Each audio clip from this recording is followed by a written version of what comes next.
உழைப்பாளி இல்லாத நாடுதான் எங்கும் இல்லையா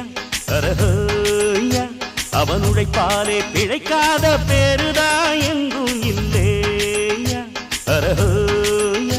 அர சாமியோ சாமி அப்படி இருந்துட்டா காமி கூலியோ கூலி எங்களை நம்பித்தா பூமி பிறர் வாழ்வதே எங்க வேர்வையில் தான் உழைப்பாளி இல்லாத நாடுதான் எங்கும் இல்லையா